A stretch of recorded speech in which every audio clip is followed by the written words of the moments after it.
The wine glasses clinked together with a crystalline sound that seemed to hang in the air of the dimly lit restaurant. My fingers trembled slightly as I arranged them on the pristine white tablecloth, each one exactly 2 inches from the edge, just as Mr. Moretti insisted. The restaurant was empty now, the last customers having left 20 minutes ago, but we were preparing for tomorrow's private event, some business gathering that had the entire staff on edge. Elena, those glasses better be perfect. Mr. Moretti's guests don't tolerate anything less than perfection. Marco, the floor manager, hovered behind me, his breath smelling of cigarettes and the cheap coffee he drank by the gallon. I nodded without looking up. After 3 years of working at Rosso Scuro, I knew the standards better than anyone. I'd started as a dishwasher and clawed my way up to waitress, and I wasn't about to let anyone question my dedication. "They're perfect," I murmured, adjusting the final glass.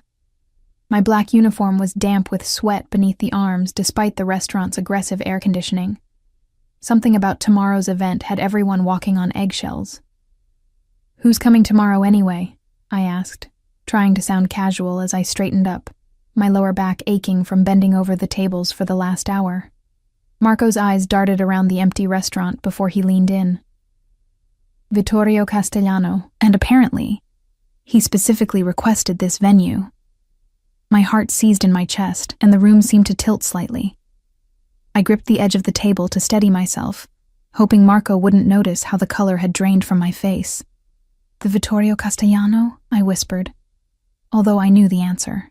There was only one Vittorio Castellano in Chicago, the man whose name was spoken in hushed tones, the man who owned half the city without his name appearing on a single deed, the man who had no idea he had a 5-year-old daughter with my eyes and his stubborn chin. "You okay? You look like you've seen a ghost." Marco frowned, studying my face.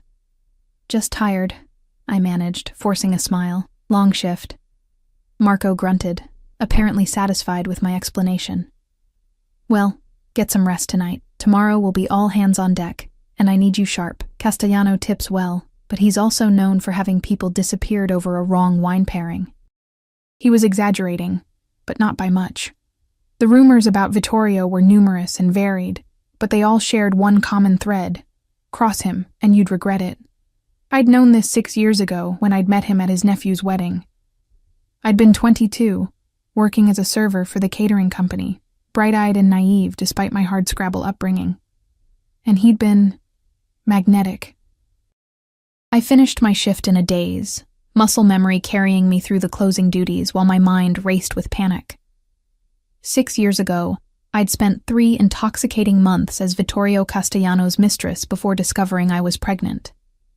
And when I'd realized what kind of life awaited any child born into his world, I'd done what I thought was best. I'd disappeared, telling him through a tear-soaked phone call that I'd lost the baby before changing my number and moving to the other side of the city. For 6 years, I'd lived with the lie.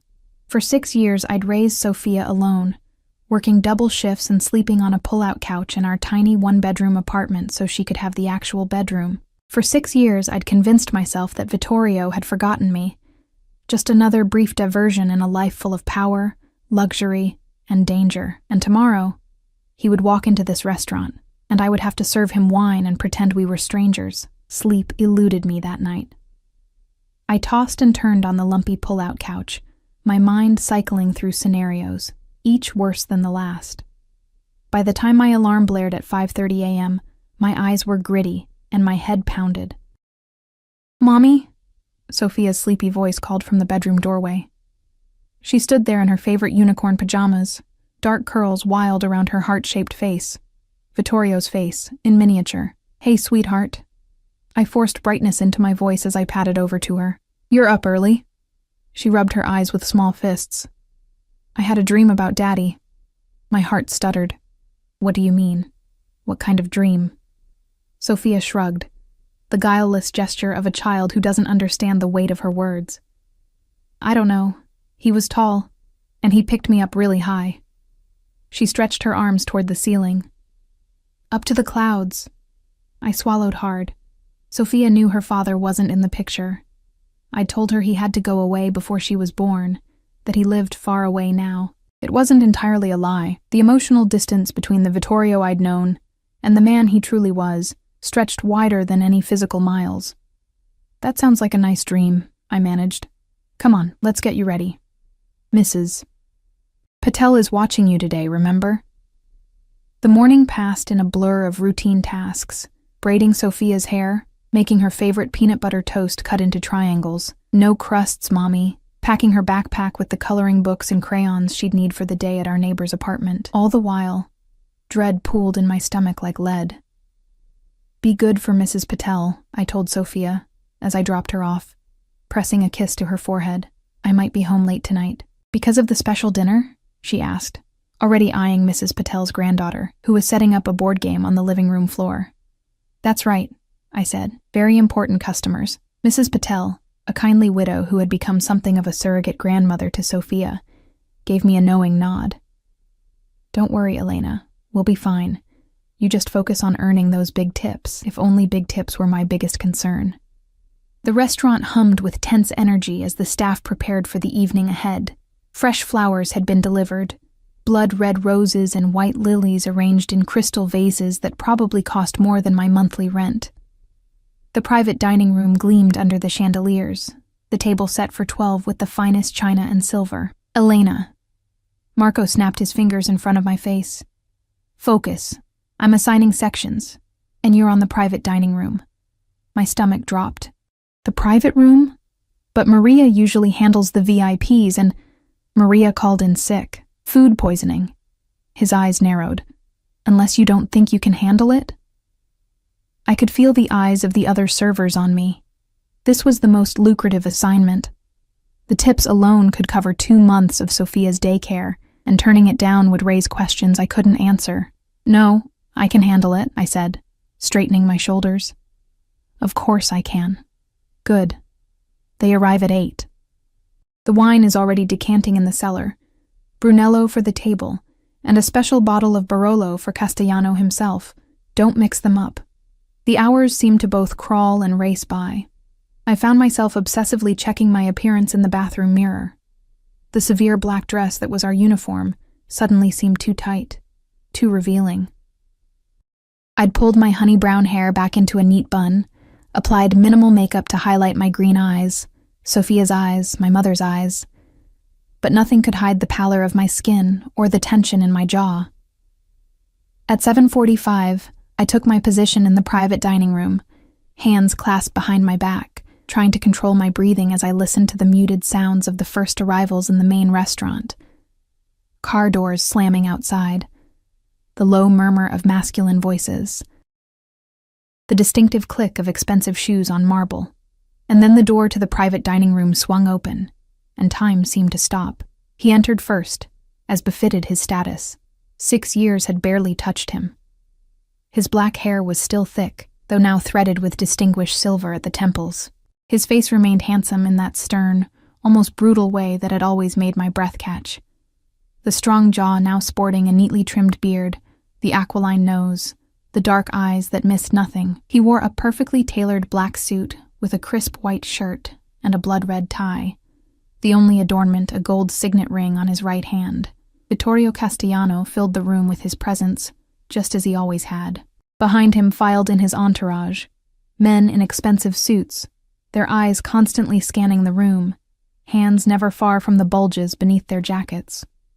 I recognized a few faces from years ago, though I doubted they would remember the waitress who had briefly caught their boss's attention. I kept my eyes downcast, the perfect picture of a deferential server, but I could feel the weight of his gaze sweeping the room. For one terrible moment, I thought he might recognize me immediately.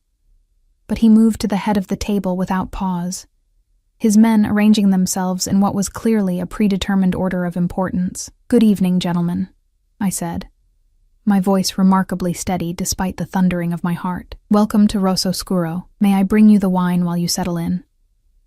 There was a murmur of assent, but I didn't dare look directly at Vittorio. Instead, I moved to the sideboard where the wine awaited, my hand surprisingly steady as I poured the rich red liquid into the waiting glasses. As I began to circle the table, placing each glass with precision, I could feel Vittorio's attention sharpening. I saved his for last, setting down the special Barolo with my eyes fixed on the tablecloth. "Thank you," he said, his voice a deep rumble that sent electricity down my spine. The same voice that had once whispered passionate promises in my ear. The same voice that had argued with me over baby names in another lifetime. Not knowing the conversation was purely hypothetical on my part. I made the mistake of looking up, and our eyes met. For a heartbeat, there was nothing. No recognition. Just the polite dismissal of a powerful man acknowledging a servant. Then his eyes narrowed infinitesimally, his head tilting slightly as he studied my face. I watched the subtle shift of expressions. Confusion, disbelief, and then something darker, more dangerous. "Do I know you?" he asked, his voice cutting through the conversations around the table, silencing them instantly. My throat closed up. My carefully rehearsed denial died on my lips as his gaze intensified, stripping away the years, the carefully constructed walls, the lies. "Elena?" he said, and the single word dropped into the silence like a stone into a still pond. The wine glass slipped from my suddenly nerveless fingers, shattering against the hardwood floor in a spray of crimson liquid that splashed across my shoes and the hem of my dress. The crash seemed to echo in the frozen silence of the room, and in that moment, as Vittorio Castellano rose slowly to his feet, his dark eyes never leaving mine, I knew with absolute certainty that my carefully constructed life was about to shatter just as completely as that glass. "Everyone out," Vittorio said, his voice deceptively soft. The command rippled through the room like an electric current. Chairs scraped against the floor as his men stood without question or protest.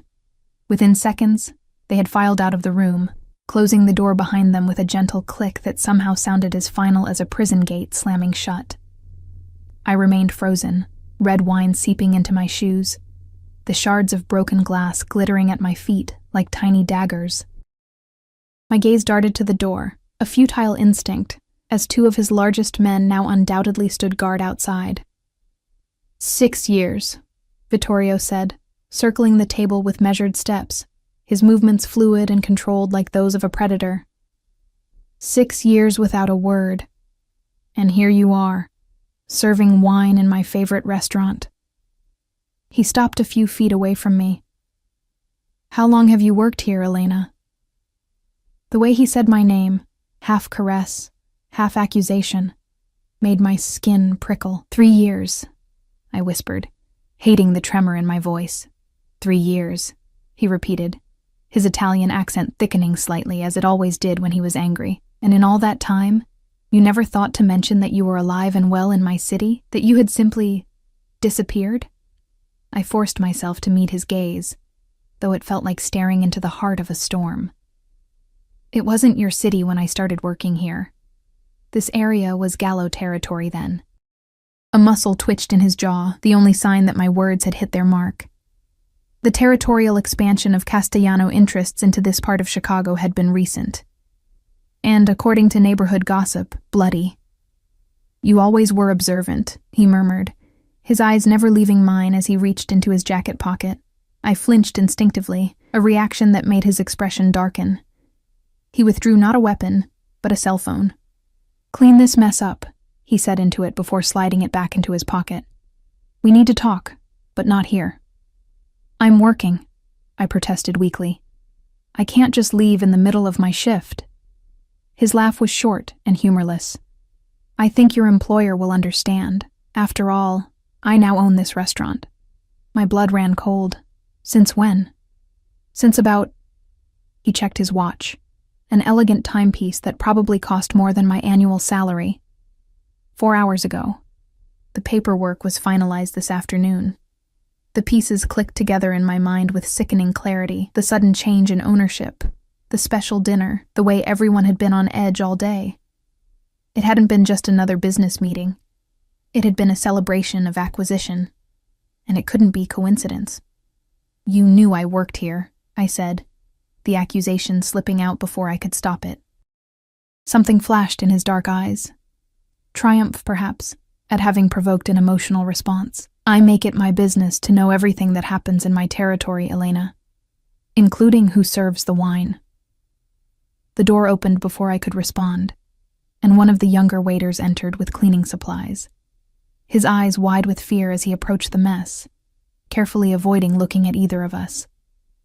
"My car is waiting outside," Vittorio said, his tone making it clear this was not a request. "I'll give you 2 minutes to collect your things." I knew I should refuse, should insist on finishing my shift and going home to my daughter, but the mention of Sofia sent a fresh wave of panic through me. If Vittorio had found me so easily, what else might he know? "Fine," I conceded, stepping carefully around the broken glass. 2 minutes. In the employee locker room, my hands shook so badly I could barely open the combination lock. My mind raced through options, each more desperate than the last. I could run, grab my things, slip out the back door, collect Sofia from Mrs. Patel, and flee the city. But how far would we get? Vittorio's reach was long, his resources seemingly limitless, and his pride was legendary. He wouldn't simply let me disappear a second time. And there was a part of me, a part I hated for its weakness, that remembered how it had felt to be in his arms, to be the focus of all that intense attention and passion, the part that still woke from dreams of him, breathless and aching. I changed out of my wine-stained uniform into the clothes I'd worn to work. Worn jeans, a simple blouse, and a light jacket against the evening chill. Nothing like the designer dresses and jewels he had once draped me in during our brief time together. I stared at my reflection in the small mirror inside my locker, at the shadows beneath my eyes, and the tension in my face. "Mommy loves you, Sofia," I whispered, as though my daughter might somehow hear me. "Everything I've ever done was to protect you." Outside, a sleek black Bentley idled at the curb, its windows tinted to opacity. A mountain of a man in a dark suit opened the rear door as I approached, his face expressionless. I recognized him vaguely, Antonio, one of Vittorio's most trusted guards. "Miss Romano," he said with a slight nod, the formality almost comical given that the last time we'd seen each other, he'd been pretending not to notice as Vittorio and I groped each other in the back of this very same car. The interior of the Bentley was just as I remembered, buttery, soft leather seats, the subtle scent of expensive cologne and power. Vittorio sat with his back to the driver, leaving me no choice but to sit facing him, our knees nearly touching in the intimate space. "You cut your hair," he observed as the car pulled away from the curb, his eyes cataloging the changes in my appearance. My hair, once falling to the middle of my back, now barely brushed my shoulders. A practical choice for a single mother with limited time for styling. "It's been 6 years," I said, my voice steadier now that we were away from the restaurant. My anger beginning to displace my fear. "People change. Some things change," he agreed, his gaze intensifying. "Others remain exactly the same." I looked away, out the tinted window at the city lights blurring past. "Where are you taking me?" "Somewhere we can talk privately." "I need to be home by midnight," I said, thinking of Mrs. Patel, who would need to sleep eventually, and Sofia, who sometimes woke with nightmares and called for me. Vittorio raised an eyebrow. "Hot date?" The casual question carried an undercurrent of possessiveness that sent a shiver down my spine. "Babysitter," I replied without thinking, then immediately regretted it as his expression sharpened with interest. "Babysitter," he repeated softly. "So there's someone waiting for you at home." I said nothing, cursing my slip of the tongue. The car continued its smooth journey through the city, eventually turning onto Lakeshore Drive, the dark waters of Lake Michigan visible in flashes between the buildings. "You told me you lost our baby," Vittorio said finally, his voice dangerously quiet.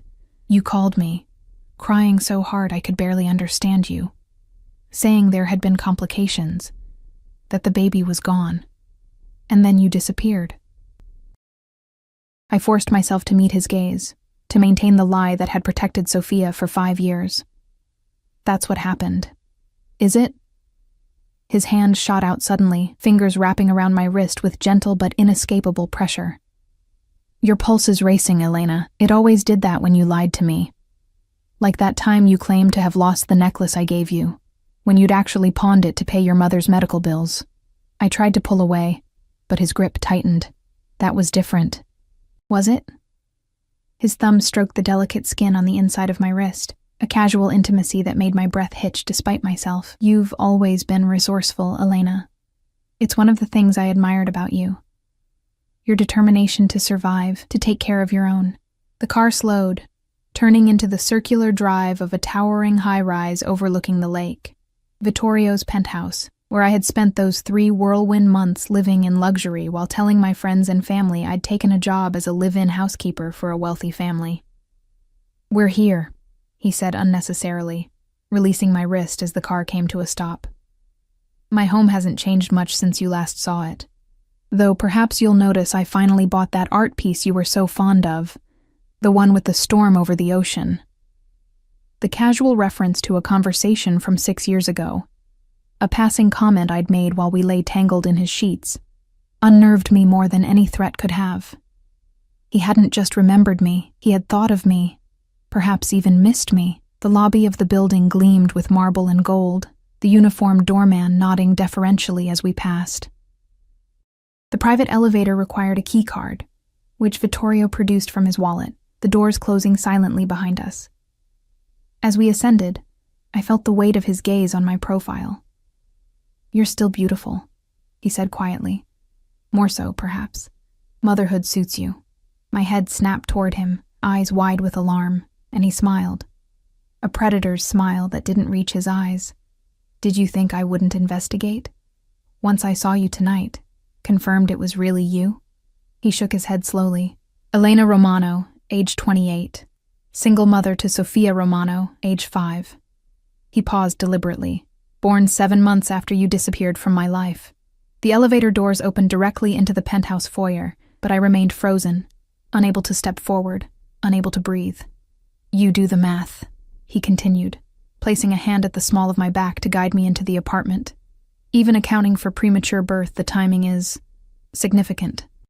The penthouse was just as opulent as I remembered. Floor-to-ceiling windows, showcasing the glittering Chicago skyline and the dark expanse of the lake beyond. Minimalist furniture in leather and chrome, a kitchen that would make professional chefs weep with envy. But now, instead of feeling like a fairy tale, it felt like a gilded cage. "I have nothing to say to you," I managed, moving away from his touch to put the kitchen island between us. "No?" Vittorio removed his suit jacket, draping it over a bar stool with practiced ease. "Not even an explanation for why you let me believe our child was dead?" "You don't know that Sofia is yours," I countered, though the denial sounded hollow even to my own ears. "Don't I?" He moved to a sideboard, pouring 2 fingers of amber liquid into a crystal tumbler. "Would you like me to list the evidence? The timing of her birth. The fact that you've never filed for child support or listed a father on her birth certificate. The fact that she has my mother's eyes. Yes, I've seen photographs, Elena. Did you think I wouldn't be thorough?" Fear clawed at my throat. "You've been watching her?" "Protecting her," he corrected, taking a slow sip of his drink. "From a distance. Once I confirmed she existed, did you think I would leave my own flesh and blood vulnerable? Unguarded? Living in that unsafe neighborhood in a building with faulty wiring and inadequate security? We've managed just fine without your protection or your money," I said, anger flaring. "I've kept her safe, healthy, and happy for 5 years. I've worked 2 jobs sometimes to make sure she never went without what she needed. I did that, not you, because you chose to," he said, his voice hardening. "You chose to struggle, to deny her the birthright and security that was hers by blood. You chose to lie to me, to her, to everyone." He set down his glass with controlled precision.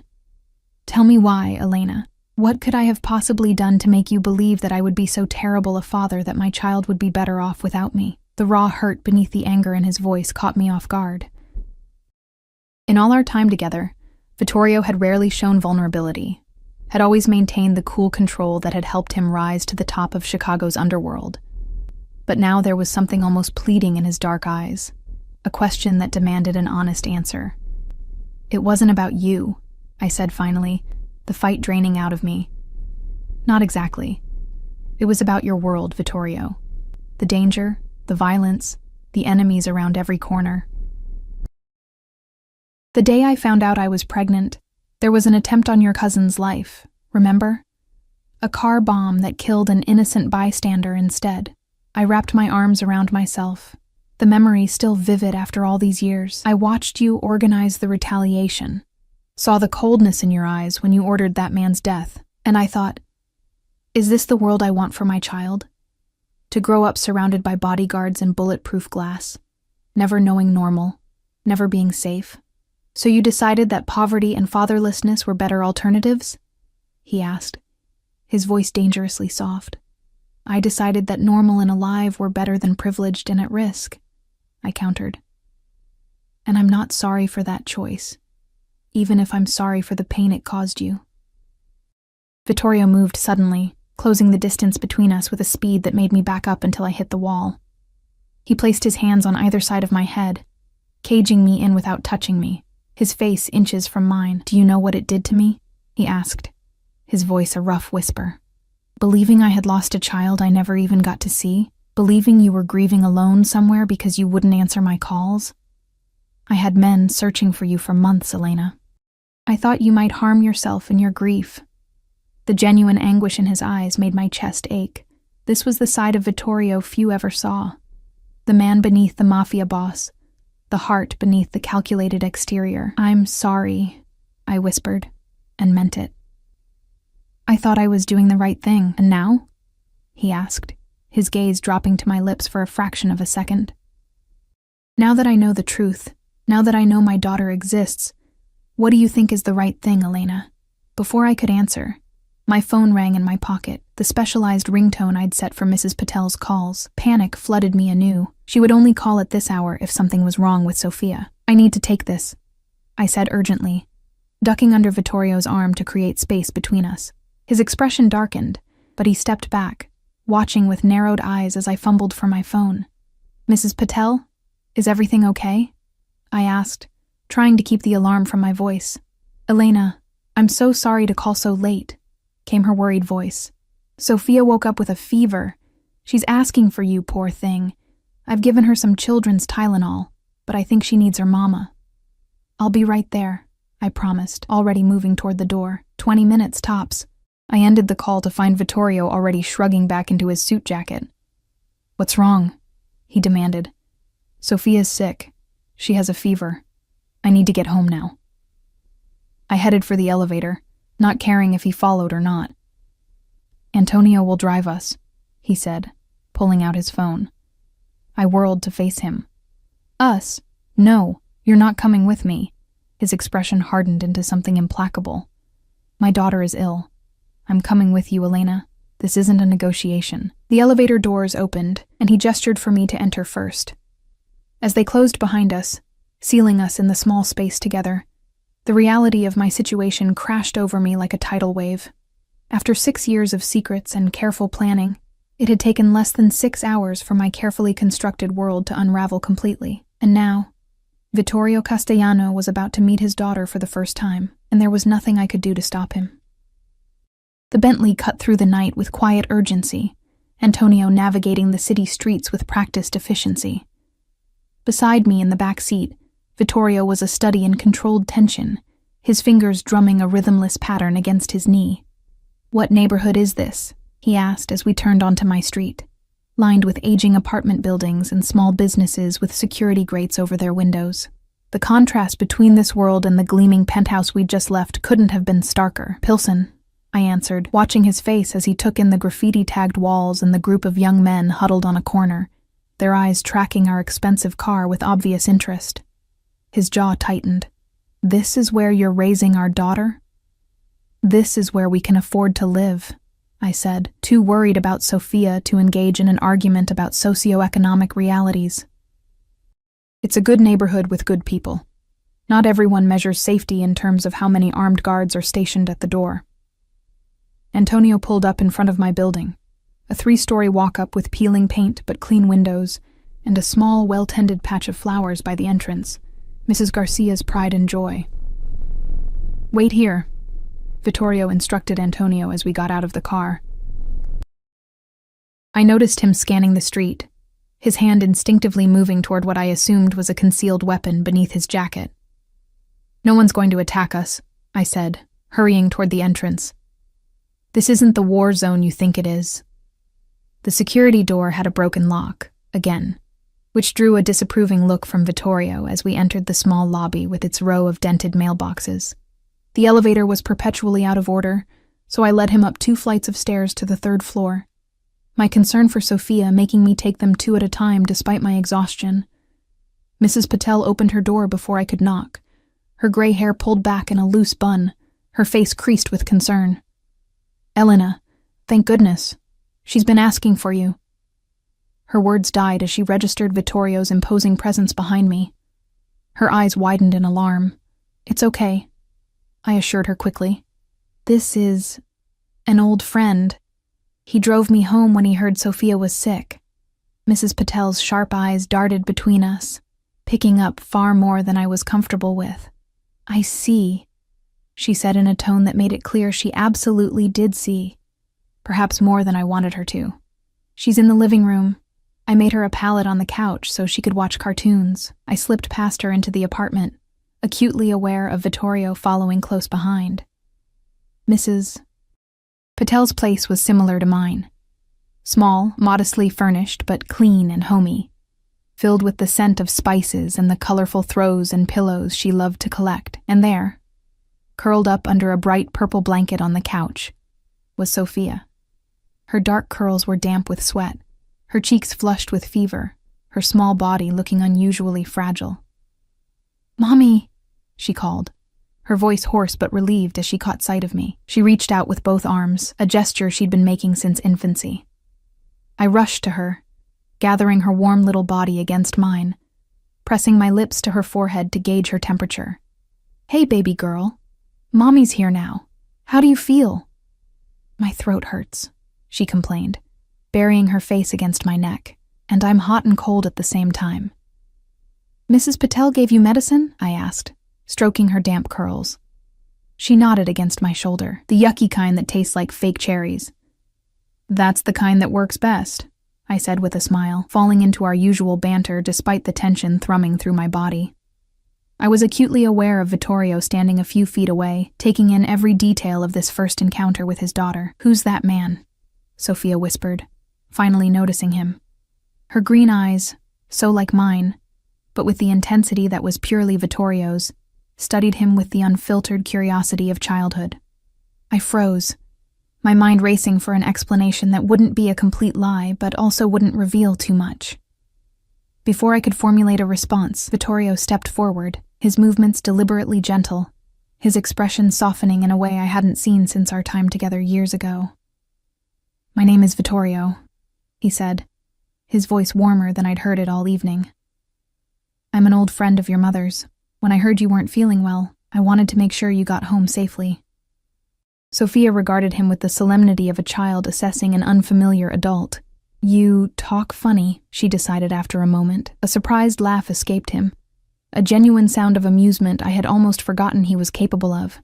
"I grew up in Italy," he explained. "That's why I have an accent." "Like in Lady and the Tramp?" Sophia asked, referencing her favorite movie of the moment, "with the spaghetti?" "Exactly like that," he agreed. And I could see him cataloging every detail of her face, every inflection in her voice, searching for himself in her, finding pieces of us both. "We should get you home and into bed," I said, gathering Sophia and her blanket into my arms. She was getting too big to carry easily, but I needed the comfort of holding her close as much as she needed the security of my arms around her. Mrs. Patel appeared with Sophia's backpack. "I packed her things. The fever started about an hour ago. I think it's just a summer cold, but you might want to call the doctor in the morning if it hasn't broken." "Thank you for watching her," I said, shifting Sophia's weight to accept the backpack. "Allow me," Vittorio said, taking the bag and then, with a questioning look at me, holding out his arms for Sophia. "You look exhausted, Elena." I hesitated, every maternal instinct screaming against handing my sick child to a man who, despite being her biological father, was essentially a stranger to her. But my arms were already aching, and Sophia was looking at him with more curiosity than fear. "Is it okay if Vittorio carries you, sweetheart?" I asked her, leaving the decision in her hands. She considered this for a moment, then nodded. "But I want my blanket." "Of course, Principessa," Vittorio said softly, using the Italian endearment as he carefully took her from my arms, ensuring the purple blanket remained wrapped securely around her. The sight of my daughter cradled against the chest of her father for the first time sent a rush of conflicting emotions through me. Tenderness, fear, regret, and something deeper I couldn't name. We thanked Mrs. Patel again and made our way back to the stairwell. Sophia, who normally chattered incessantly, was quiet, her head resting against Vittorio's shoulder, her eyes heavy with fatigue and fever. He carried her with surprising gentleness, his large hand supporting her back, his steps measured and smooth to avoid jostling her. My apartment was across the hall and down 2 doors from Mrs. Patel's. I fumbled with my keys, acutely aware of how shabby our home would appear to someone like Vittorio. When I finally got the door open, I hesitated on the threshold, suddenly reluctant to let him into this most private space, the sanctuary where Sophia and I had built our life together, free from his influence and the dangers of his world. But Sophia was already half asleep in his arms, and her needs had to come first. "It's not much," I said preemptively as I flipped on the lights, revealing our small living room with its worn but clean furniture. The pull-out couch where I slept still opened into a bed, my textbooks from the community college nursing program stacked neatly on the coffee table. If Vittorio was judging our modest living conditions, he didn't show it. His attention remained focused on Sophia. "Where's her room?" he asked quietly. "This way." I led him through the short hallway to the only bedroom, which I had decorated as cheerfully as our budget allowed. The walls were a soft yellow, with decals of butterflies and flowers I'd found on clearance. The twin bed had a colorful quilt made by my grandmother, and a collection of stuffed animals occupied a shelf above it. A small bookcase overflowed with library books and yard sale finds, evidence of Sophia's voracious appetite for stories. Vittorio laid her gently on the bed, his movements careful as he tucked the covers around her. She stirred slightly, her eyes fluttering open. "Will you be here tomorrow?" she asked him sleepily. The question hung in the air between us, loaded with implications neither of us was ready to address. Vittorio looked to me, and for the first time since our reunion, I saw uncertainty in his expression. "Get some rest now," he said to Sophia, smoothly dodging the question. "Feel better, Principessa." Her eyes had already closed again, her breathing deepening as the combination of medicine and exhaustion pulled her toward sleep. We retreated from the room, leaving the door ajar so I could hear if she called out in the night. In the living room, the air between us was charged with unspoken words. Vittorio stood by the window, looking out at the city lights, his profile sharp against the darkness beyond. "She has your smile," he said finally, still gazing outward, "and your kindness. But she has my mother's eyes, my chin." He turned to face me. "She's perfect, Elena." "Yes," I agreed softly. "She is. And you've kept her from me for 5 years. The tenderness in his voice hardened, the hurt and anger resurfacing now that we were alone. I sank onto the edge of the pull-out couch, suddenly too exhausted to stand. I did what I thought was right. I still believe it was right. Based on what? A mistaken belief about who I am? What I would do as a father? He moved closer, looming over me. "You had no right to make that decision alone." "I had every right," I countered, keeping my voice low to avoid waking Sophia. "I'm her mother. My job is to protect her, even if that means protecting her from her own father's world." "And what about now?" he asked, crouching down to my level, his face inches from mine. "Now that I know about her, now that I've seen her, held her in my arms, do you think I will simply walk away? Allow you to continue struggling to provide what I could give her with a snap of my fingers?" I met his gaze steadily, despite the tears threatening to spill over. "What I think is that you need to leave now. It's late, I'm exhausted, and my daughter is sick. Whatever happens next, we can figure it out tomorrow." For a moment, I thought he might refuse, might insist on staying, on continuing this confrontation until he got what he wanted. It was his way in business, relentless pressure until his opponent conceded defeat. But instead, he nodded once and straightened. "Tomorrow then. I'll send a doctor in the morning to check on Sophia. And we'll talk, really talk, about how we move forward from here." It wasn't a request, and I was too tired to argue. I followed him to the door, watching as he pulled out his phone to summon Antonio. At the threshold, he paused, turning back to me with an expression I couldn't quite read. "She asked if I would be here tomorrow." "What should I have said, Elena?" The honest question caught me off guard. I don't know, I admitted. I haven't figured out how to explain any of this to her yet. Then we'll figure it out together, he said, with the same calm certainty he brought to all his endeavors. Because I'm not disappearing from her life, Elena. Or from yours. As the door closed behind him, I leaned against it, closing my eyes against the inevitable storm I knew was coming.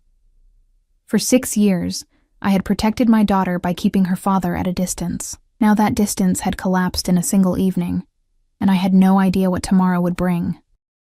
But as I checked on Sophia one more time, brushing a kiss against her fever-warm forehead, I knew with absolute certainty that nothing would ever be the same again.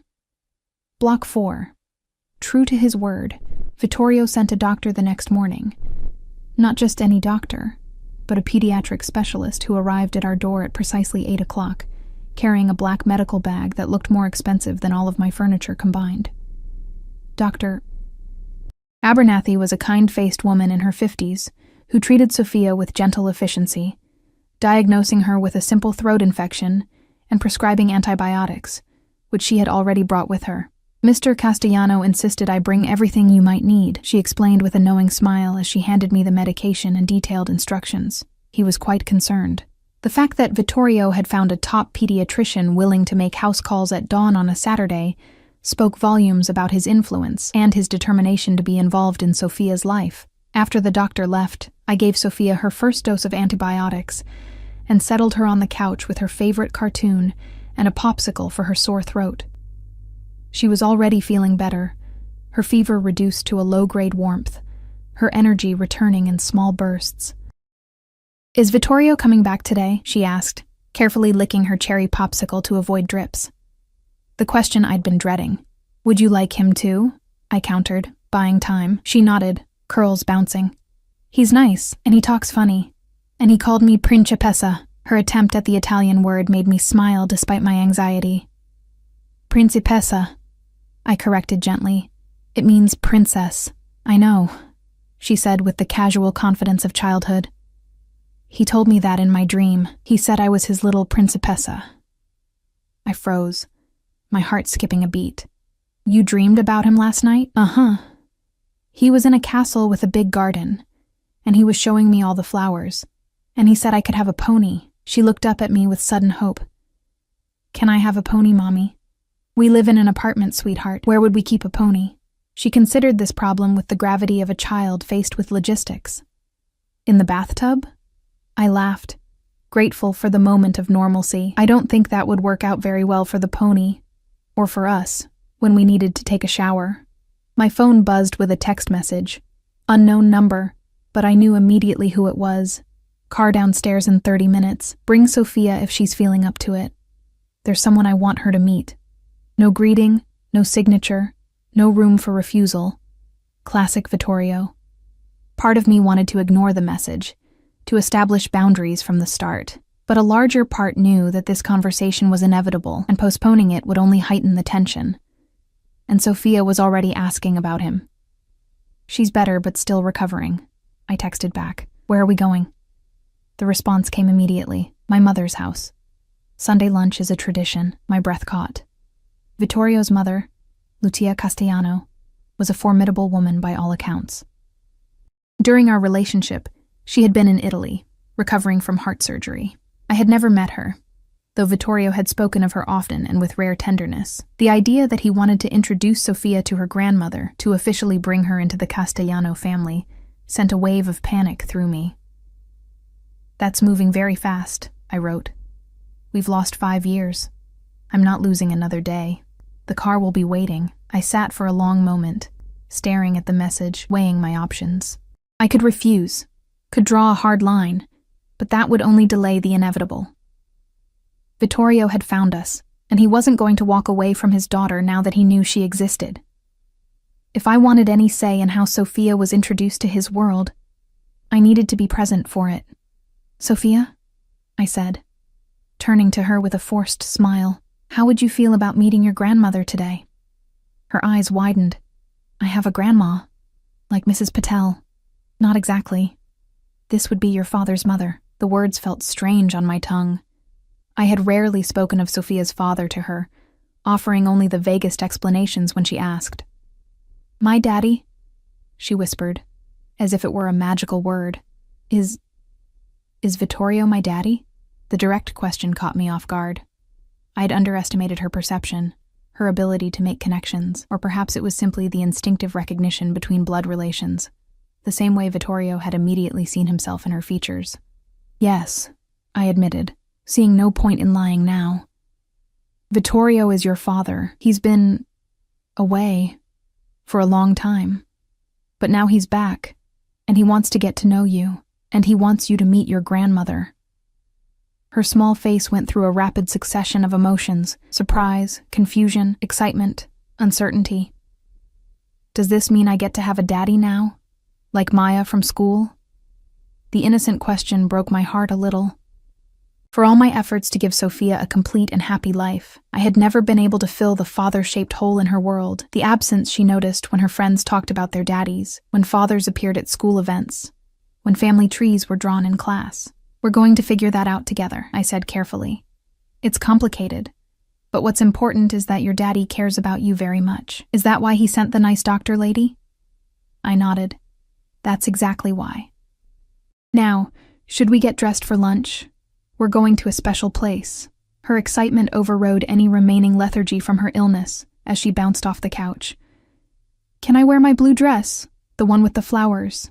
"Perfect choice," I agreed, following her to her room to help her change. As I dressed in the bathroom afterward, I studied my reflection in the mirror. I chose my nicest outfit, a simple burgundy wrap dress I'd found on clearance last year, reserved for job interviews and parent-teacher conferences. It was modest and flattering, though nothing like the designer clothes Vittorio had once draped me in. I swept my hair into a neat bun, applied minimal makeup, and slipped on my only pair of decent heels.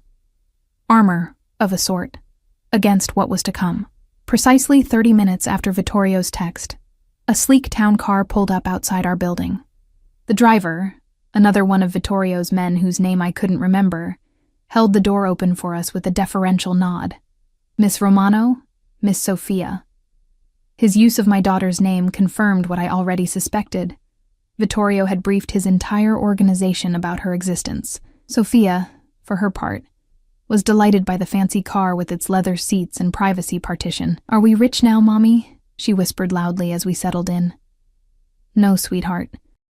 This is just a special car for a special day," I explained, smoothing her dress and checking that her fever hadn't returned. She seemed perfectly healthy now, her cheeks pink with excitement rather than illness. The drive took us north, away from the city center, and into the exclusive suburbs where Chicago's elite made their homes. We finally turned into a gated community, the security guard waving us through with immediate recognition. Beyond the gate, immaculate lawns surrounded stately homes set far back from the street, each one a display of wealth and privilege. The car pulled into a circular driveway before an elegant stone mansion with ivy climbing its walls and perfectly manicured gardens extending in all directions. It looked like something from a fairy tale, exactly the kind of place where a princess might live. "Wow," Sophia breathed, her nose pressed to the window. "Is this where Grandma lives?" "Yes," I said, my mouth dry with apprehension. "And this is where your father grew up." The front door opened before we reached it, revealing Vittorio in casual clothes, dark jeans and a simple button-down shirt that somehow looked more expensive than any suit I'd ever owned. The sight of him dressed down, looking almost normal, brought back a rush of memories from our time together. Lazy Sunday mornings, rare moments of peace between his business obligations. But what caught me off guard was the genuine smile that spread across his face when he saw Sophia. It transformed him, softening the hard lines of power and control into something warm and approachable. "Buongiorno, Principessa," he said, crouching down to Sophia's level. "Are you feeling better today?" She nodded enthusiastically. "The doctor you sent gave me medicine that didn't even taste bad. And Mommy says you're my daddy. And we came to meet Grandma." His eyes flickered to mine, acknowledging the revelation, before returning to Sophia. "That's right. Your grandmother has been very excited to meet you since I told her about you last night. She's been cooking all morning, all your favorite Italian dishes." "I don't know if I like Italian food," Sophia said seriously. I like pizza and spaghetti. Vittorio laughed. Those are Italian, Piccola, and trust me, your grandmother's cooking will make you love many more Italian dishes. He straightened, his gaze meeting mine. You look beautiful, Elena, he said quietly, his eyes taking in my simple dress with an appreciation that made my cheeks warm. Before I could respond, an elegant older woman appeared in the doorway behind him. Lucia Castellano was in her late 60s, with silver-streaked black hair swept into a classic updo, wearing a simple but obviously expensive dress and a single strand of pearls. Her eyes, the same intense dark eyes she had passed to her son, immediately found Sofia. Dio mio, she breathed, one hand rising to her heart. È proprio come nelle foto. È bellissima. Vittorio stepped aside, making room for his mother to approach. She moved with the dignity of a queen, but her hands trembled slightly as she reached for Sofia. Hello, little one, she said, her Italian accent thicker than Vittorio's. I am your Nonna Lucia. I have waited a very long time to meet you. Sofia, suddenly shy, pressed against my leg. Hello, she whispered, peering up at this regal woman with wide eyes. Lucia knelt down, seemingly unconcerned about her expensive dress touching the ground. You have your father's chin, she said, gently tilting Sofia's face, and my eyes, the Castellano eyes. She looked up at me then, and I braced myself for anger or accusation. Instead, I saw only a deep, painful understanding. She is perfect, Elena. Thank you for taking such good care of her. The simple gratitude, so unexpected, brought tears to my eyes. I had prepared for recrimination, for blame, not for this grace. Please come inside, Lucia continued, rising gracefully. Lunch is almost ready, and we have much to talk about. The interior of the Castellano family home was as impressive as its exterior.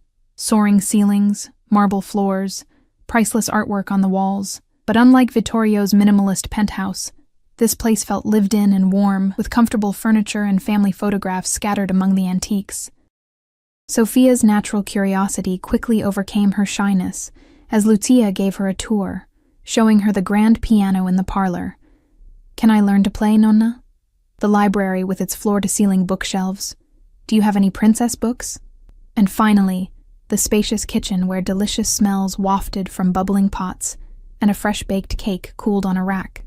Vittorio and I followed behind them, watching this instant bond form between grandmother and granddaughter. He stayed close to me, occasionally brushing his hand against the small of my back in a gesture that seemed both possessive and supportive. Your mother is being very kind, I murmured, as Lucia showed Sofia how to taste the pasta sauce with a proper wooden spoon. She understands sacrifice for family better than most, he replied quietly. She left her own family in Italy to follow my father to America, knowing what kind of life awaited her. He paused, watching his mother laugh at something Sofia said. She doesn't blame you for trying to protect our daughter, Elena, but she will never let her go now that she's found her. Neither will I. The simple declaration, delivered without threat or anger, nonetheless sent a chill through me. This was what I had feared from the beginning. The inexorable pull of the Castellano family, drawing Sofia into a world I had tried so hard to keep her from. Vittorio, I began, but was interrupted by Lucia calling us to the table. Lunch was a surreal experience. The four of us seated around an antique table laden with traditional Italian dishes, Sofia chattering happily between bites of the best food I'd ever tasted, Lucia sharing stories of Vittorio's childhood that made him alternately smile and wince. The summer sunshine streaming through leaded glass windows onto silverware that had probably been in the family for generations. It felt disturbingly normal. Like we were just a regular family enjoying Sunday lunch at grandmother's house, not a criminal dynasty welcoming its newest member into the fold. After dessert, a tiramisu that Sofia declared was even better than birthday cake, Lucia took Sofia out to see the garden and the koi pond, leaving Vittorio and me alone at the table. This doesn't change anything, I said as soon as they were out of earshot.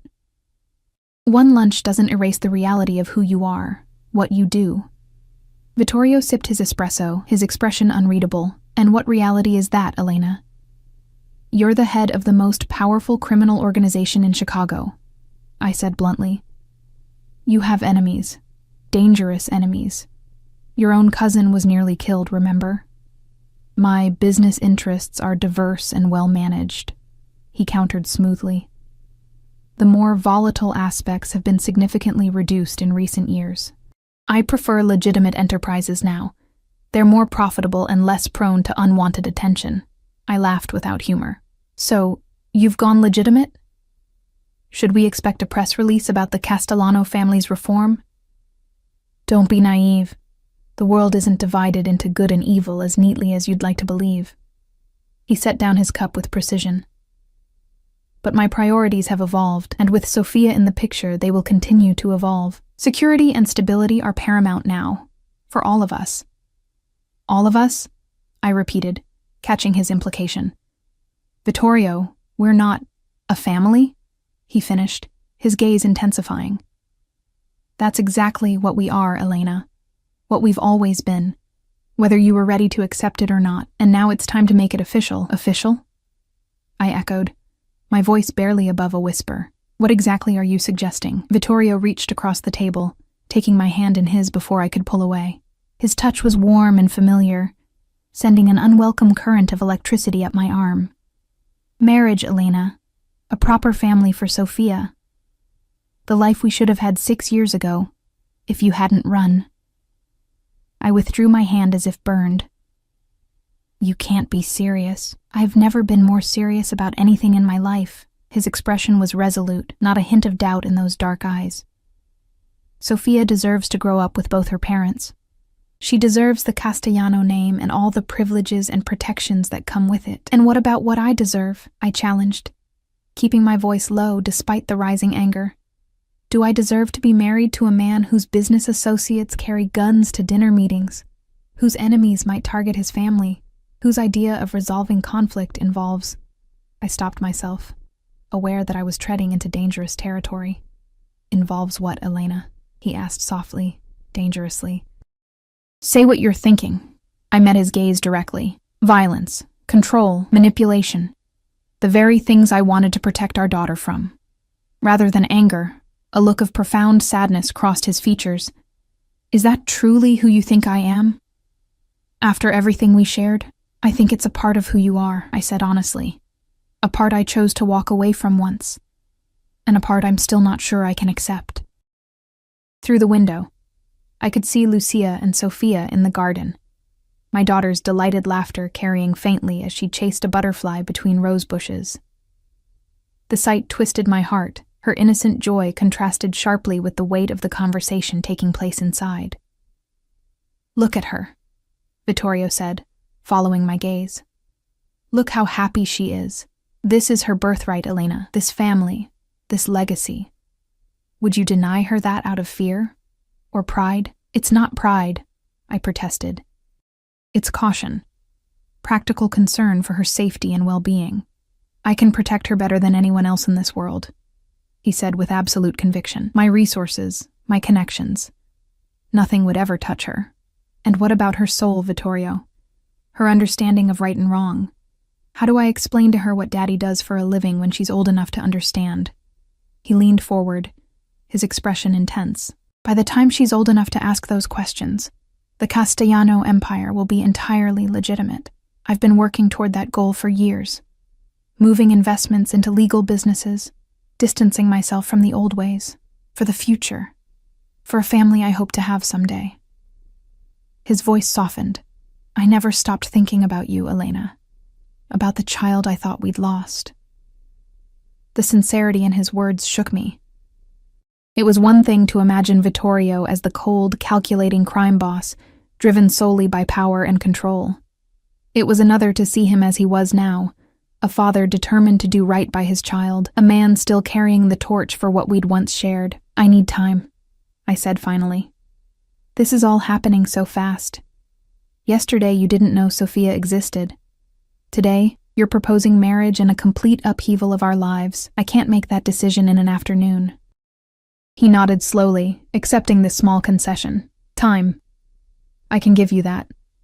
But not distance, not anymore. I want to be part of Sophia's life, daily, not just on weekends or holidays. I've missed 5 years. I won't miss another day. What exactly are you proposing then?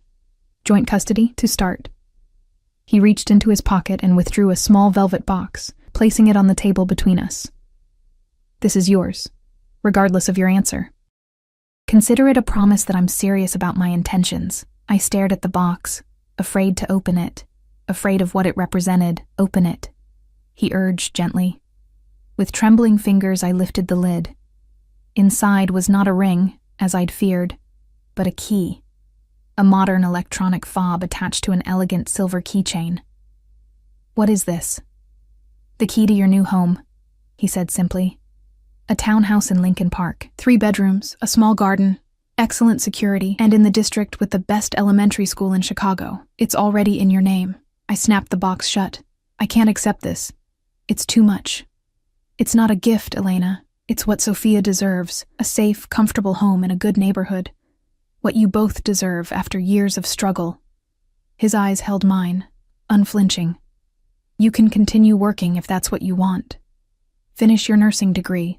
I'll provide for Sophia's education and any other needs. All I ask is that I be allowed to be her father, in every sense of the word. And us? I asked quietly. What do you expect from me? His gaze softened, a hint of the passion we once shared flickering in his eyes. Time. The chance to remind you of what we had, what we could have again. Before I could respond, the garden door opened, and Sophia burst in, cheeks flushed with excitement, a small bouquet of flowers clutched in her hand. Mommy, Nonna showed me the secret garden behind the big trees, and there's a fountain with real goldfish, and she says I can come feed them whenever I want. She thrust the flowers toward me. These are for you. Nonna helped me pick the prettiest ones. I accepted the bouquet, a lump forming in my throat at her innocent happiness. They're beautiful, sweetheart. Did you thank Nonna? Of course she did, Lucia said, following Sophia into the room. Her shrewd eyes took in the small velvet box on the table, the tension between Vittorio and me. Such lovely manners, a true Castellano. The casual claim on my daughter sent a jolt of possessiveness through me, but I forced a smile. Thank you for showing her the garden. It's beautiful. This garden has been in our family for 3 generations, Lucia said, her hand resting lightly on Sophia's shoulder. Someday it will belong to her, along with everything else. The weight of inheritance, of dynasty, hung heavy in her words. This wasn't just about Sophia having a father. It was about her taking her place in a family with deep roots, complex obligations, and a legacy that stretched back to Sicily. Sophia, piccola, Vittorio said. Why don't you help Nonna bring out the special cookies she mentioned earlier?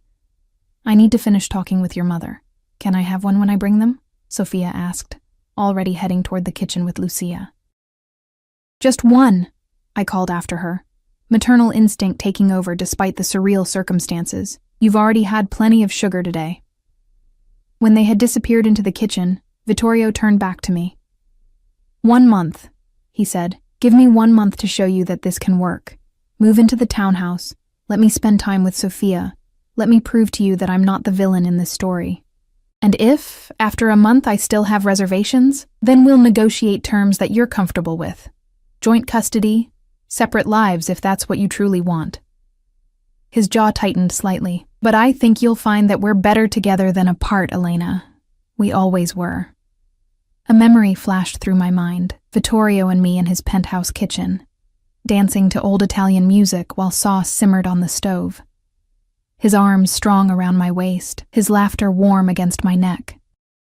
We had been happy once, in those stolen moments between his business obligations and my work shifts, before I'd learned exactly what those business obligations entailed. 1 month. I agreed reluctantly.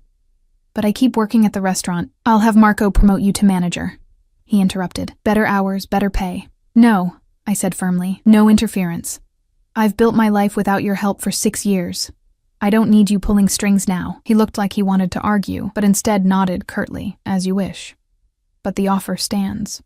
Sophia and Lucia returned with a plate of delicate lemon cookies, my daughter already munching happily on one, powdered sugar dusting her chin. The sight of her, so at ease in this house, with these people who were her blood, made me realize that regardless of my reservations, Vittorio was right about one thing. He was her father, and she deserved the chance to know him. The rest of the afternoon passed in a strange domestic tranquility.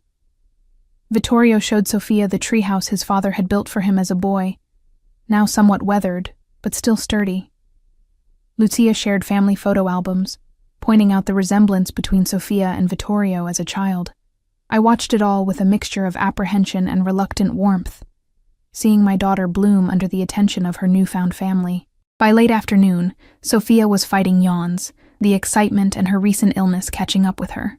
As we prepared to leave, Vittorio pulled me aside while Lucia was helping Sofia into her jacket. "I'll have the townhouse ready for you by Wednesday," he said. "My men will handle the moving. You won't have to lift a finger." "Vittorio," I began to protest, but he cut me off with a gentle finger to my lips. "Let me do this, Elena. Not for you, if that makes it easier to accept. For her." His eyes, when they met mine, held a vulnerability I rarely saw. I've missed so much already. First words, first steps. I can never get those moments back, but I can make sure that every moment from now on is the best it can be. The raw emotion in his voice disarmed me. This wasn't the calculated maneuvering of a crime boss. This was the pain of a father who had lost years with his child. "Okay," I conceded softly, "but I pack our personal things myself." "Some things aren't just about efficiency." His lips curved in a slight smile. "As you wish." He hesitated, then added, "Will you tell her that I'm taking her to a new home?" I nodded. "Tonight. She should have time to get used to the idea." That night, after tucking an exhausted Sofia into bed, I sat on the edge of her mattress, brushing curls from her forehead. "Did you have fun today?" I asked softly. "Mm-hmm," she mumbled sleepily. "Nonna is nice, and Daddy knows lots of good stories." The word slipped so naturally from her lips, as if she'd been saying it all her life. Perhaps, in a way, she had been waiting to say it, saving it for the man who would finally claim it. "Sofia, sweetheart, how would you feel about moving to a new house? A bigger one, with your own big bedroom, and maybe a garden like Nonna's, but smaller?" Her eyes flew open, suddenly alert. "Really? Can I paint my room purple?" I laughed softly. "I think that could be arranged." "Will Daddy live with us too?" she asked, the innocent question landing like a weight on my chest. "No, honey. Daddy has his own home, but he'll visit us often, and we'll visit him and Nonna. We're going to figure things out as we go." She seemed to accept this answer, her eyelids growing heavy again. "I'm glad Daddy found us," she murmured, as she drifted toward sleep. I always wished for him when I blew out my birthday candles. Long after she had fallen asleep, I sat in the dimly lit kitchen, the key to the townhouse on the table before me. My entire adult life had been defined by independence, by the determination to make my own way, without relying on anyone else. Even before Sofia, after my mother's death had left me alone at 19, I had prided myself on my self-sufficiency. Accepting Vittorio's help felt like surrendering that independence, like admitting that all my efforts had been insufficient. And yet, looking around our tiny apartment with its leaking faucet and temperamental heating, I couldn't deny that Sofia deserved better than what my waitress salary could provide. A text message lit up my phone screen. "Just checking that you both got home safely." Sofia was tired. The simple concern in Vittorio's message touched something deep inside me. For all his power and wealth, for all the danger that surrounded him, he was still the man who had once held me through the night when I received news of my mother's cancer spreading, who had memorized how I took my coffee and made it for me each morning during those 3 precious months we'd shared. "We're home," I replied after a moment. "She's already asleep. Thank you for today." She was happy. His response came quickly. "Sweet dreams, Elena," to both my girls. I put the phone down, a complicated mixture of emotions swirling through me. 1 month to decide our future. 1 month to determine whether Vittorio Castellano had truly changed, whether I could trust him with not just Sofia's safety, but her moral compass, her understanding of the world. 1 month to see if the feelings that had never quite died could grow into something sustainable, something real, or if they were merely echoes of a past best left behind. The townhouse was everything Vittorio had promised and more. Sunlight streamed through tall windows, highlighting hardwood floors and crown molding. The kitchen gleamed with high-end appliances and marble countertops. Sophia's room had been painted a soft lavender, not quite the purple she'd requested, but close enough to delight her, and furnished with a canopy bed that made her squeal with joy when she saw it. "It's a princess bed," she exclaimed, running from one corner of the spacious room to another, examining the built-in bookshelves already stocked with children's classics, the window seat overlooking the small private garden, the walk-in closet larger than our entire bathroom in the old apartment. My bedroom was equally luxurious, with a king-sized bed and an ensuite bathroom featuring a soaking tub I could actually stretch out in. The third bedroom had been set up as a study, with a desk, comfortable chair, and shelves filled with nursing textbooks. Vittorio's acknowledgement of my ambitions. It was perfect. Too perfect in its way, designed to showcase everything I hadn't been able to provide on my own, everything Vittorio could offer with a snap of his fingers. But as I watched Sophia spinning in delighted circles in her new room, her happiness radiating like sunlight, I allowed myself to hope that perhaps, just perhaps, we could find a middle ground. A way for Sophia to know her father, to benefit from the privileges of her heritage, without being consumed by the darker aspects of the Castellano legacy. "Do you like it?" Vittorio asked from the doorway, having given us a few hours to settle in before coming to check on us. He leaned against the frame, casual in jeans and a gray Henley, looking more like an ordinary father than a feared Mafia boss. "It's beautiful," I admitted. "Thank you." "Daddy!" Sophia launched herself at him, and he caught her easily, swinging her up into his arms with practiced grace, as if he'd been doing it all her life instead of just a few days. "My room is perfect, and Mommy says we can get a fish for the study." "A fish, huh?" He raised an eyebrow at me over her head.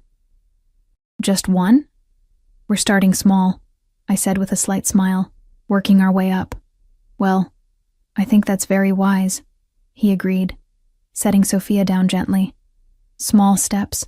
Speaking of which, I thought perhaps we might have dinner together tonight, to celebrate your first night in your new home." The question was directed at me, his eyes searching mine for permission. This was how it had been for the past few days. Vittorio, careful to respect my boundaries while steadily increasing his presence in our lives.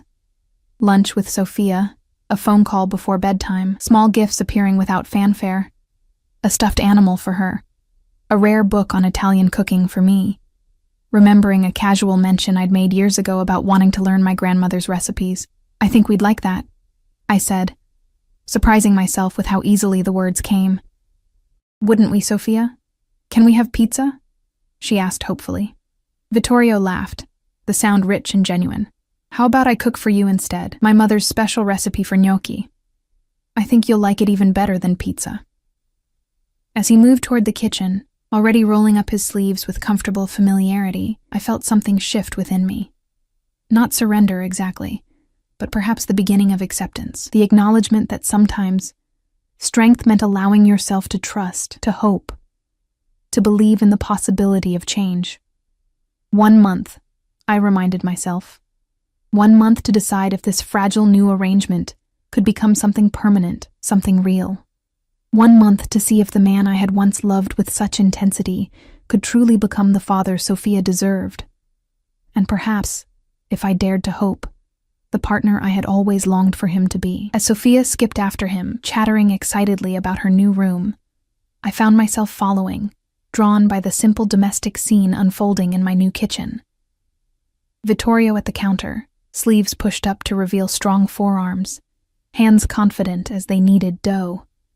Sophia on a stool beside him, watching with fascination, the golden afternoon light casting them both in a warm glow. For the first time in 6 years, I allowed myself to imagine a future where we were truly a family, not perfect, not without complications, but together. A future where my daughter knew her father's love, where the man I had never quite stopped loving found redemption in that love, where the lies and fear that had separated us gave way to honesty and trust. It was too soon for certainty. The road ahead would be complex, filled with negotiations and compromises. But as Vittorio looked up, catching my eye across the kitchen with a smile that still made my heart skip a beat, I felt something I hadn't expected to feel when I walked into Rosso Scuro for my shift just days ago. Hope.